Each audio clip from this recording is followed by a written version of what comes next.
Hello and welcome to the Young Living Guest Series. My name is Brenda Rogers and I'm the Training and Education Manager for Young Living Australasia. And it's my absolute pleasure to bring to you the best and brightest Young Living member leaders speaking about their passion, the Young Living essential oils and oil-infused products. The purpose of these interview-style recordings is to bring you knowledge on how to use the essential oils to create a home free of harsh chemicals, radiant health in mind and body, and peace and calm in a world of noise. In addition, you'll be introduced to many of our wonderful Young Living leaders and their areas of expertise. Let's get started. Hello everyone and welcome to our webinar interview series. My name's Brenda Rogers and I'm the Training and Education Manager for Young Living in Australia, and today I have the enormous pleasure of interviewing Naomi Dyer. Naomi is a Silver Director with Young Living and she's a mom with two bright, healthy kids. She's a former IT manager in an aged care facility, and today she's talking with us about chemical-free eating. Welcome, Naomi. Thank you, Brenda. Now, tell us a little bit about how you got to be talking to us about chemical-free. Let's hear a little bit about your story, please. All right, it's very far from what I was doing. I was my who was I is usually where I start. So I was, as you mentioned, a manager in a large aged care organisation, and that spanned New South Wales. So quite often I'd be driving here, there, and everywhere to fix computers. I'd be doing all the general manager sort of stuff for the department as well. But quite often, when you work in an IT environment, if you are repairing things, it has to be done overnight. So quite often I'd start work at 8 or 9 o'clock in the morning and still be going at 3, 4 a.m. the next morning. And anyone that's been in that sort of environment before knows that you eat when you can and what you can. So back then, quite often, if I was still up overnight, it would be things like pizza or, diet soft drinks, things like that. And then that was quite the norm, and I was also a singer, a professional singer as well. So I had a bit of a hectic life where it was eat what you can when you can. And then my defining moment was when I had children. Suddenly that lifestyle just wasn't possible anymore, and plus the fact I didn't want to have that lifestyle anymore because I had these beautiful little girls that I wanted to be there for. So my life went from a life of pretty much a very crazy schedule of not very healthy eating to one of having to look after these two beautiful little girls.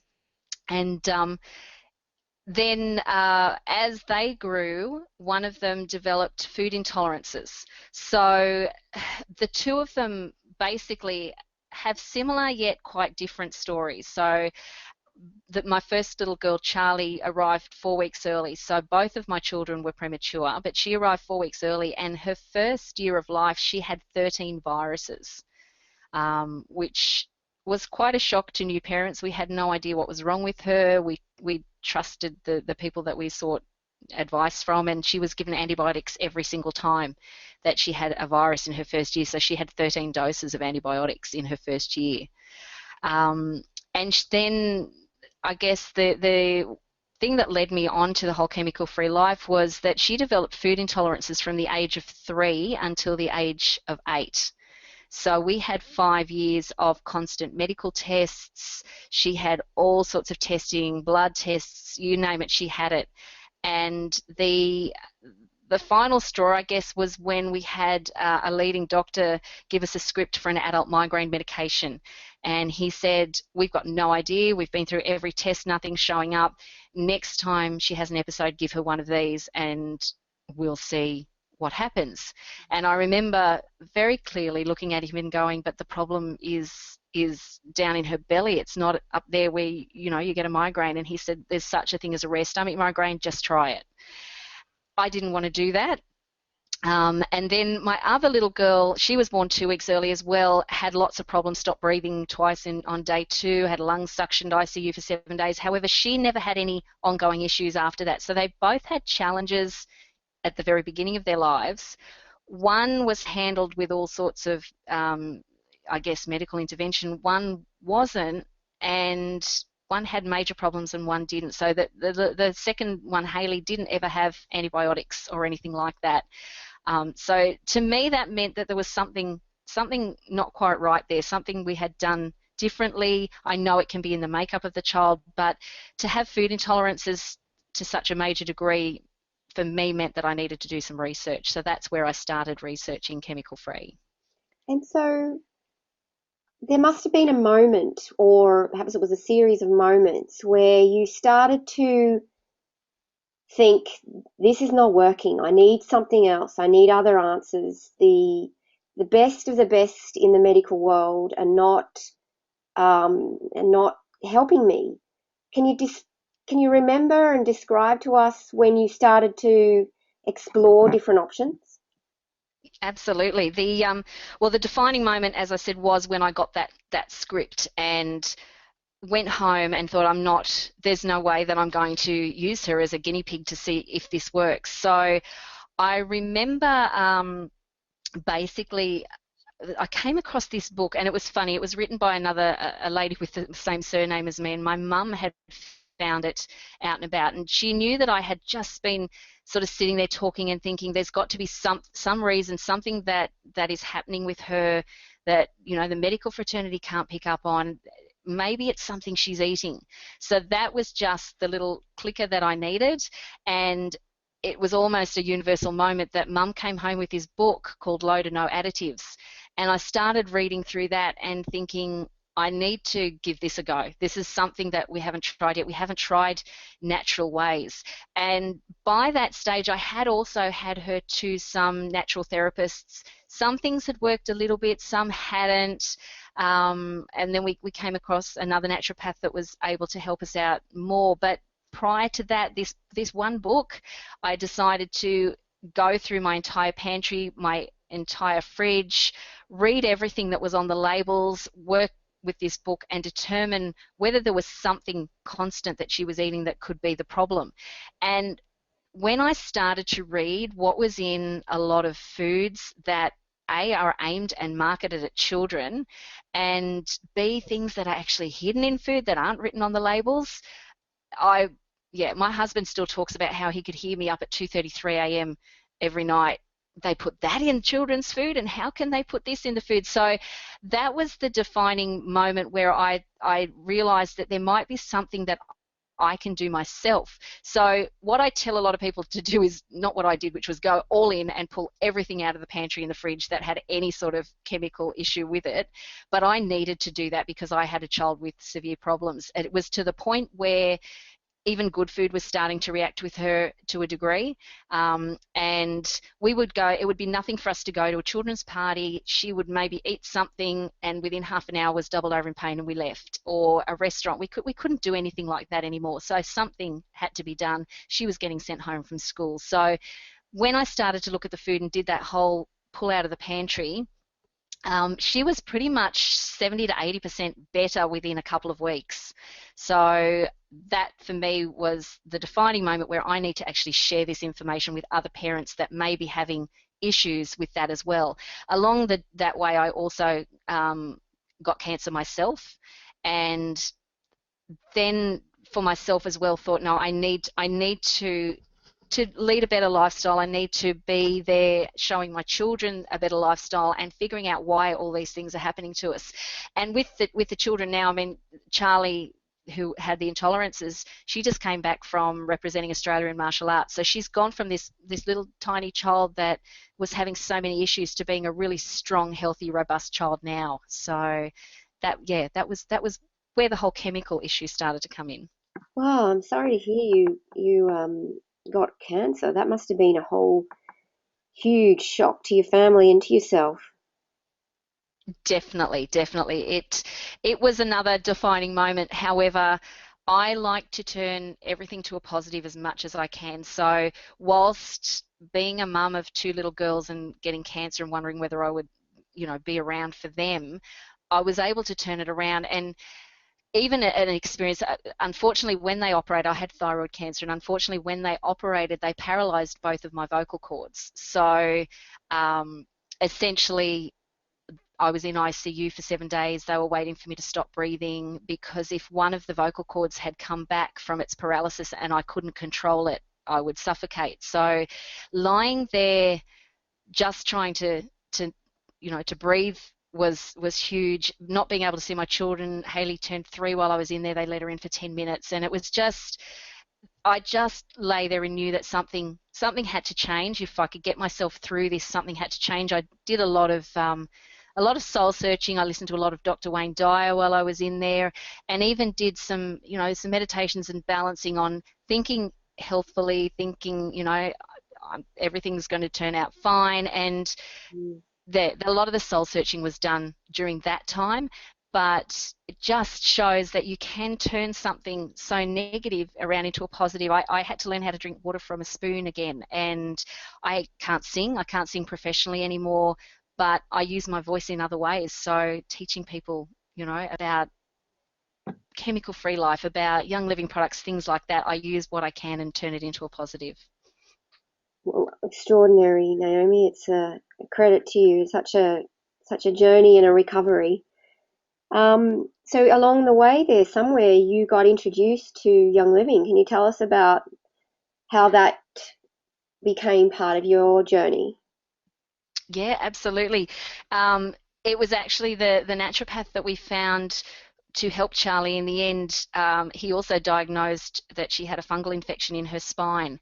And just during a conversation, he was just talking about, Young Living products and living a clean life, because he knew that that's where I wanted to go, and what I was looking into. And just that one little introduction just sparked something in me that made me look further into it and discovered a whole new world that I hadn't even thought about. So, even just mentioning the word Young Living and somebody looking into it can change a life substantially. So I look at sources of inspiration when I talk to people about living a chemical-free life, and Gary Young is at the top. The information that he's able to share with us and the way that he's changed lives is unbelievable through these products. People like Dr. Dyer, Dr. Peter Minke, Pete Evans, Dr. Perlmutter, people like that are all my sources of inspiration for leading a chemical-free life and looking into food in a different way. But Gary Young is definitely at the top there with what he's been able to teach me about living a chemical-free life as well. I've noticed that one of the key parts of the Young Living message is this chemical-free approach, not just in food, but in cleaning products, in our personal care. There seems to be a real emphasis on, going natural. Absolutely. And I think for me that when I look at a lot of mums, especially out there, it is so difficult to take a trip to the supermarket these days if you're trying to do the right thing by your children. You're listening to a lot of information that's out there about don't eat this, don't eat that. And there's a lot of products these days that are being what's called greenwashed. So there's one example, I can't name the brand, but it was greenwashed a little while ago to say it now contains stevia as its sweetener. However, there's still a lot of sugar in there, and they even went as far as giving it a green label, which that's just trying to trick people into thinking that it's healthy. If it's got a green label, it must be healthy. And it's really hard to navigate a supermarket these days and look at the personal care products and look at the cleaning products and wonder whether that really is natural or whether it has been greenwashed. So for me, Young Living have taken that whole state of confusion away. So what I did, I transfer shopped. So I pretty much get all of my cleaning products. The Thieves Household Cleaner is just unbelievable. I can't do without that. I get all my children's skincare, their personal care products, so the shampoos, the bath gels, everything like that. My personal care products, everything comes to me from this one company where I know exactly where it's coming from because I can visit the farms. I've been to the farms. I can see where my products are being grown and where they're coming from. So for somebody that has had so much of an issue with chemicals in their life, to be able to now be so comfortable that I know that what gets delivered to me in a box, every month when I order it, is 100% chemical free. That's all I need. I think you're right that we don't know who to trust, and it really is a part of this education process in learning then that there's actually very few people you can trust, which can be quite overwhelming for some people, or for all of us. But well, that really leads me, Naomi, into sort of asking you a bit about what you believe are the key areas that parents or mothers really want to be aware of, so they can trust something, so they can make better choices, so they can take control. There are perhaps a few areas that are particularly important for us to cover today. Would you tell us what you think's the number one?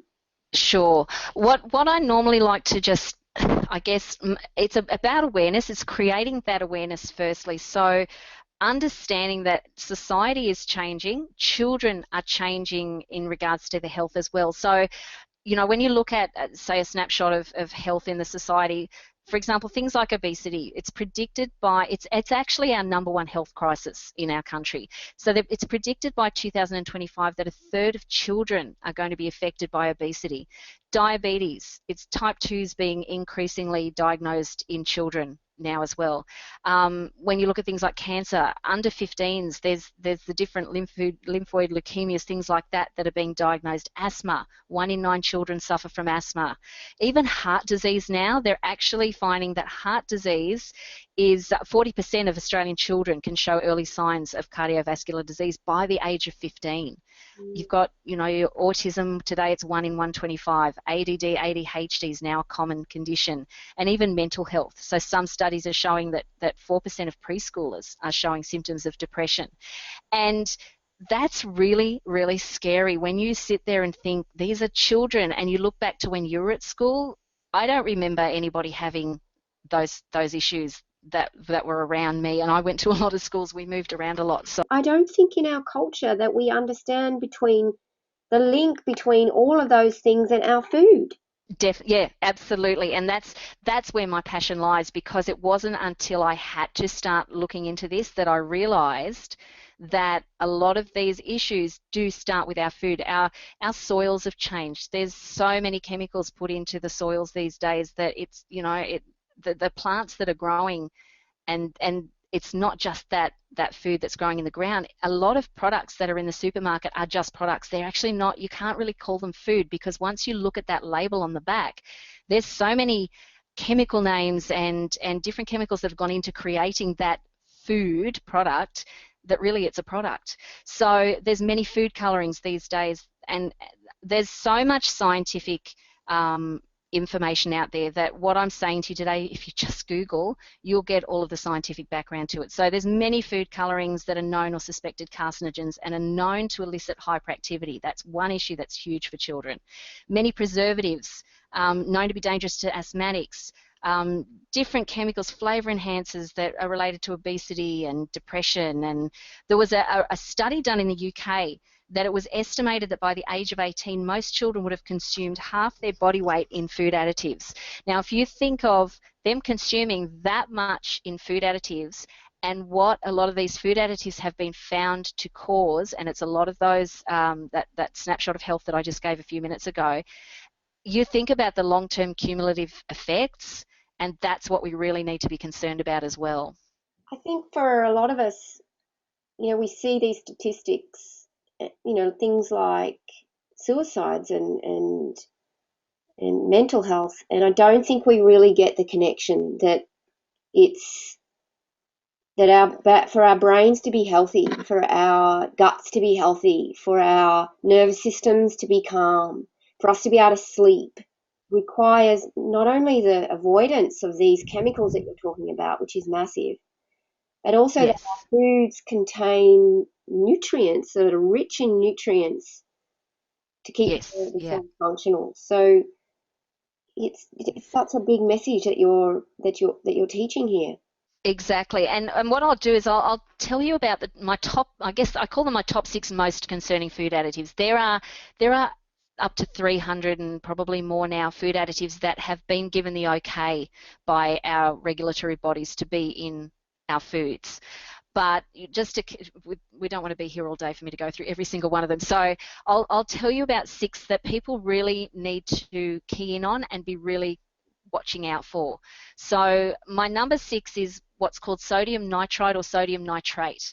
And these are chemicals that are actually in your processed meats. So you think of things like bacon, ham, frankfurts, I don't really know many others, Devon, things like that. They've been linked to various types of cancer. And what happens, especially with things like bacon, and I know there's people out there that probably love their bacon crispy, and a lot of people probably love it nice and black after they've put it on the barbecue or in the fry pan. But that high grilling can turn the sodium nitrite, sodium nitrate into reactive compounds called nitrosamine. And that's where you've got the issue as well with it being linked back to cancer. Then you've got what we call BHA and BHT, and these are in things like cereals, potato chips, vegetable oils, chewing gums, things like that, and there's an increase for cancer there. They're also in peanut butters sometimes as well, and even dog food, dog biscuits. Do you know why they put them in? That BHA, BHT, do you know why they are in those foods? It's another additive preservative, so it's either going to prolong the use of the product, or what they do with a lot of the additives and preservatives is if say for example, and then we're probably going more into colorings here, but if you had a tin of peas and opened it, had no additives, preservatives, or colorings in there, there's no way you would eat it if you could see what it looked like when you opened that can. So they have to do something to enhance the food to make it last longer and make it appealing, I guess, as well. So then you've got the flavorings as well. So you've got monosodium glutamate, MSG, which is my number 4. Now this one is huge. There's been a lot of information about that in the media, especially a few years ago. It's basically to make the food taste better. But a lot of people have reactions to it, and it can be things like heart palpitations, nausea, blurred vision, irritability, hyperactivity, mood changes, sleeplessness, upset the stomach. And one red flag for this is that if you look it up in, say, a book, there's a great book called The Chemical Maze, or you look it up in the Low to No Additives, it's always flagged as not recommended for children as it may damage their nervous system. Wow. And it's got different names, hasn't it? It has, yes. Yeah, definitely. MSG is a big one, and the media attention came about a few years ago when the people were trying to get rid of it out of Chinese restaurants because it is used a lot in sauces and things like that as well. And what happened back then was there was a huge backlash against MSG, or whatever they wanted to label it, the 621 number. And what a lot of companies did was actually created a new one and called it 635. So when you look at the back of your labels, previous years, it would just be pretty much all numbers. So there'd be the 6s, the 200s, the 400s. A lot of us started to cotton onto that eventually, and we would know avoid anything with any 6s in it, or avoid anything in the 200s. So what the companies then started to do was either recreate and create different numbers, or actually put the wording on there. So for example, with MSG, and because there was so much backlash against MSG, and they wanted to be able to put on the front of their products no MSG, they created a new one, which is 635. It was approved in Australia, I think it was 1994, and it's actually a mix of 2 other flavour enhancers. But what now happens with that one is it can cause the same issues as MSG, but it can actually now call what we all now know as ribo rash. And they're really awful itchy rashes or welts. It can happen anywhere on the body. So I've actually got some pictures that you might be able to share of a health blogger. Actually, she got ribo rash on her face and in her mouth from eating. She went to the supermarket and got a packet of salad, fresh salad, but in there was a dressing, so she put a little bit of the dressing on, and she actually came down with this ribo rash issue. And the symptoms occur up to sort of 48 hours after you've eaten it, but can then hang around for 2 weeks.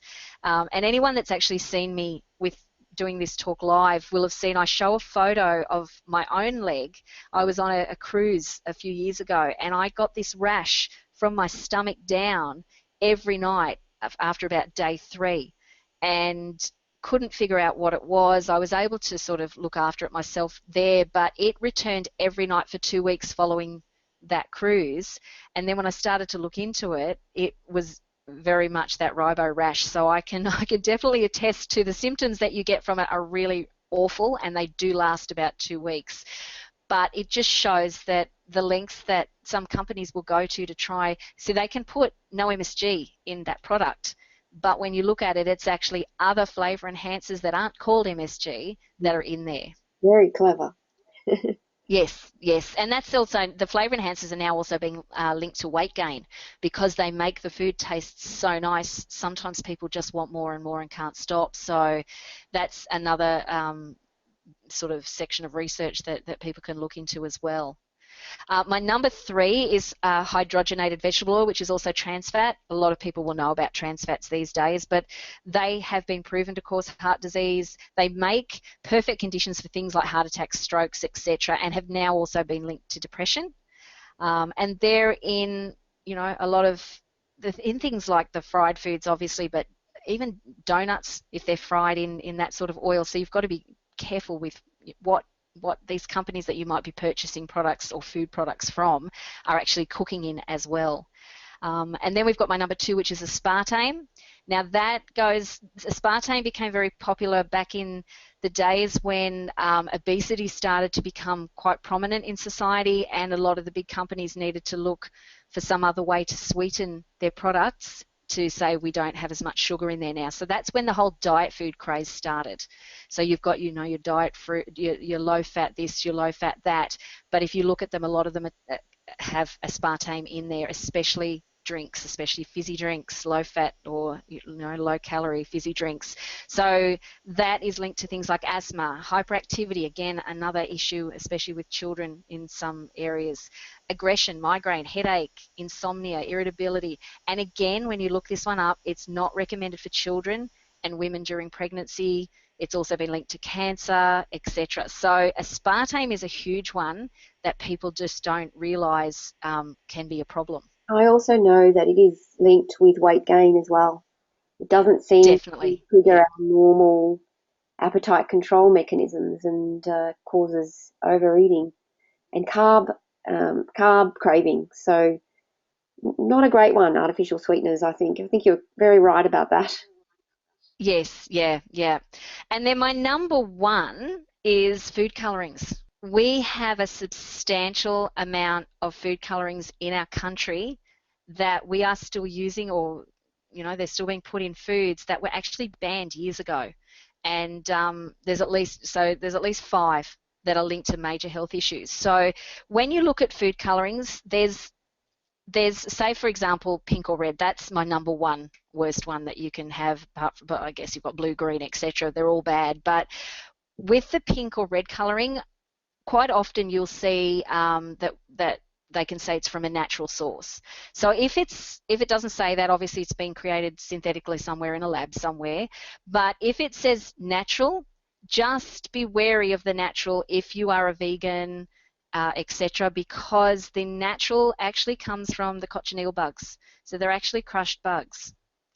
And that's what a lot of people don't realise. There was actually an apology put out by Starbucks in the US, I think it was last year, where a vegan actually looked into what was in their strawberry frappe, and it was found to be coloured with cochineal.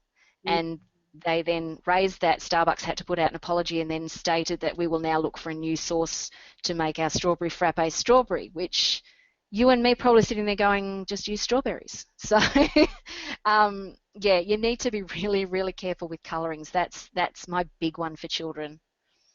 So can you find out this information on the label? Is the label really as good as it's supposed to be in helping us understand what will make our Yeah. choices?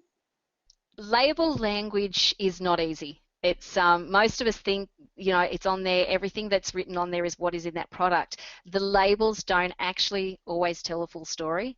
Manufacturers these days have the choice of whether they want to list by number or name. So I always say that if they list by name, it's basically to confuse and or to advertise. So as I said before, a lot of people were getting really good with the numbers, remembering which numbers to avoid. But an example is you can get some tinned crab, and it talks about how it's got a preservative 385 and a flavour enhancer 635. So we've just been through the flavour enhancers. That's, you know, one of the bad ones, and the preservative's not great either.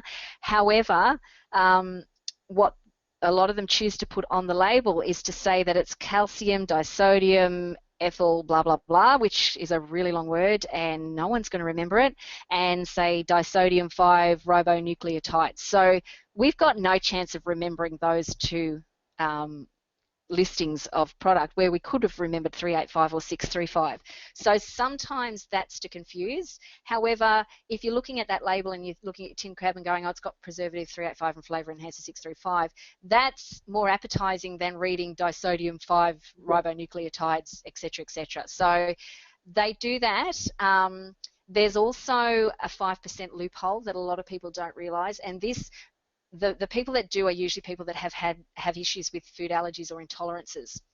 And what happens is that if an additive or preservative makes up or is in an ingredient that makes up less than 5% of that whole product. So let's say we've got a jar of something and you've got an ingredient in there that is less than 5% of that whole jar, they can slip an additive or preservative in there and not label it because it doesn't need to be labeled in that 5%.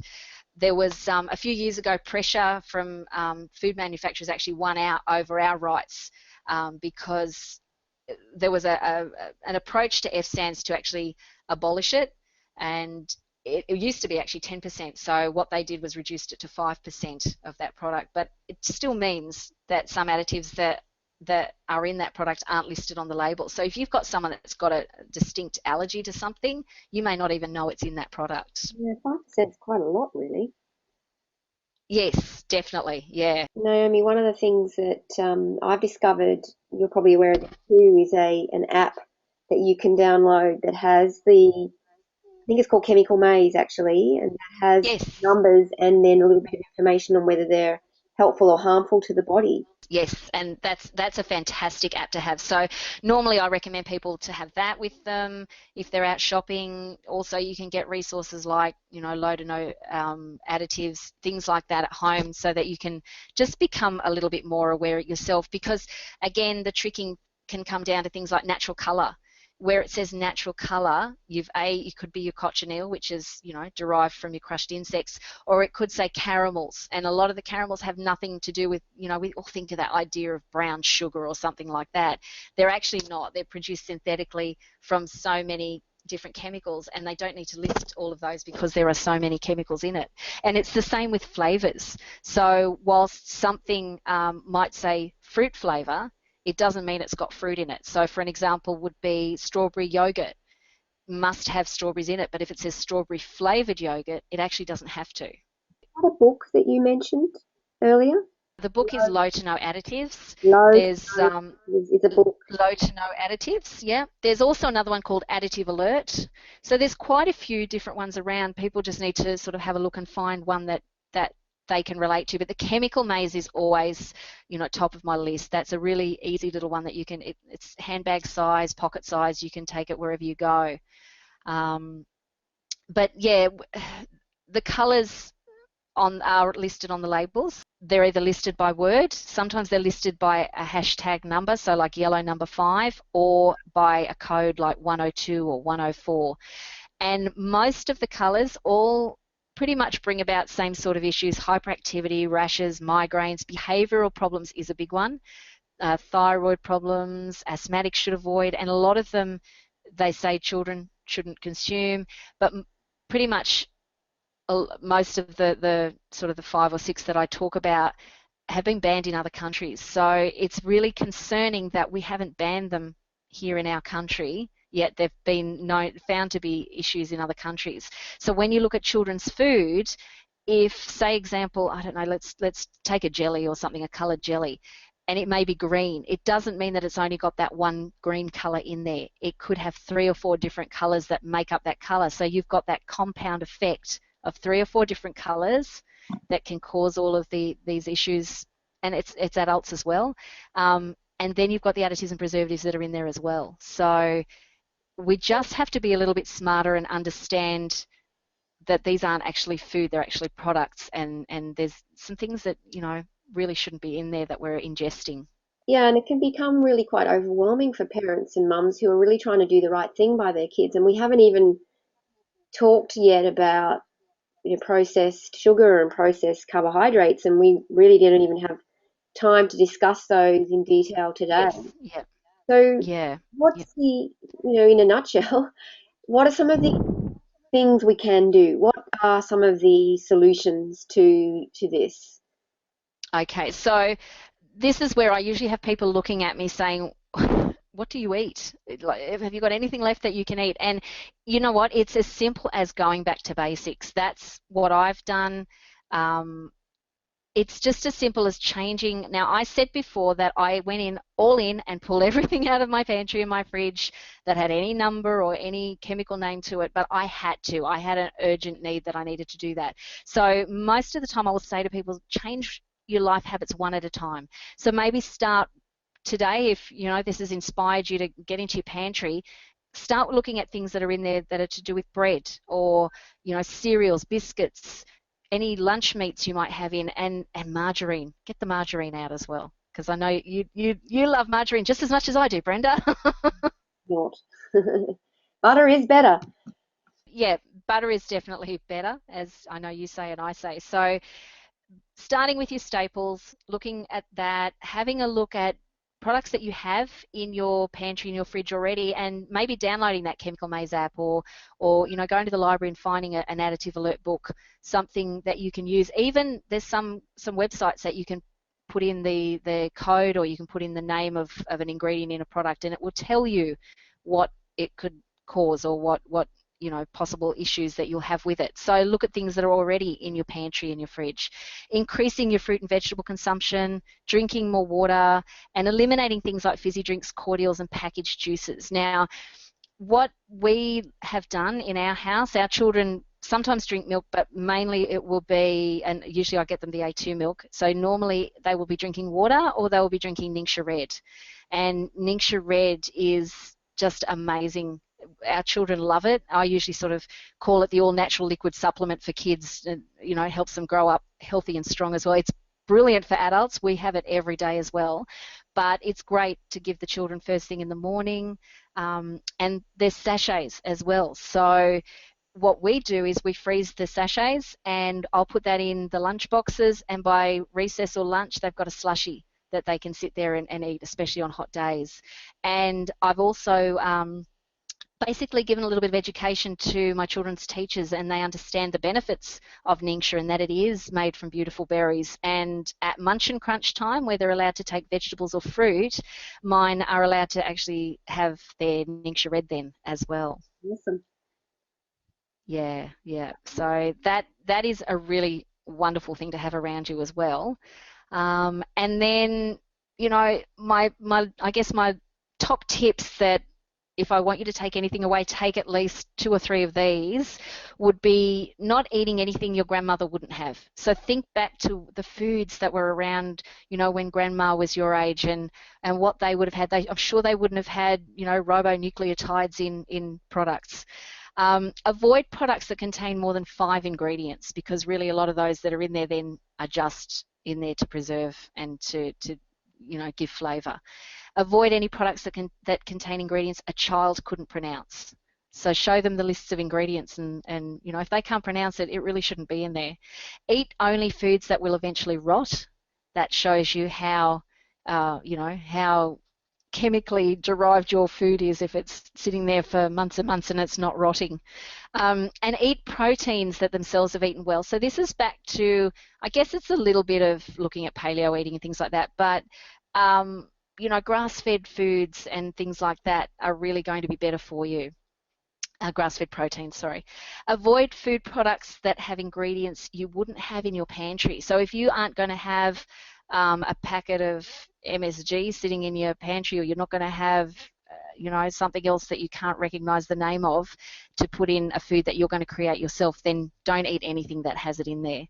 Avoid products that have some form of sugar or sweetener in the top 4 ingredients. I prefer to avoid them as much as I can anyway. I prefer not to have any sugar in there anyway, but that's just a guide to get started. Avoid foods pretending to be something that they're not. So margarine, as we said, is really not butter. So he's pretending to be butter, but he's not. And the final one is to shop the peripheries of the supermarket. So really, when you look at a supermarket, all your fresh stuff is around the outside. It's products that are in the middle. So you could go around the outside of the supermarket and get everything that you would need without having to have all of these food products that are in the middle. Or better still, get out of the supermarket, go to your local butcher, go to your greengrocer and shop that way. What you're really talking about is cooking a lot more from scratch and cooking in the kitchen as opposed to buying something ready-made.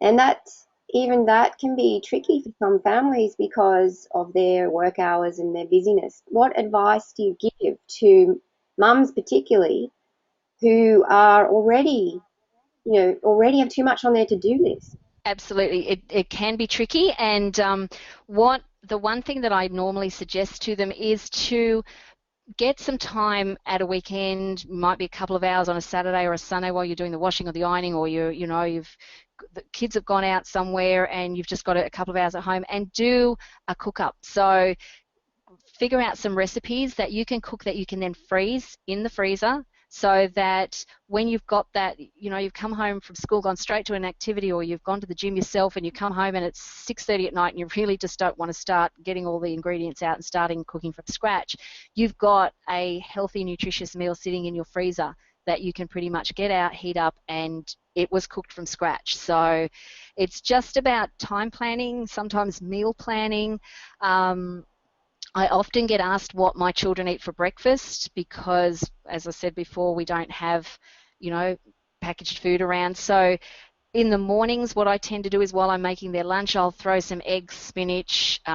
We get nitrate-free bacon sometimes, things like that, tomatoes in a pan. And while I'm making their lunch and they're getting ready for school, that's cooking. As soon as they come down, it's ready and they can just eat it. It takes, 2 or 3 minutes to cook. So it's just about pre-planning and working your schedule out and having things in the freezer that you can pull out and just heat up if that's all you've got time to do.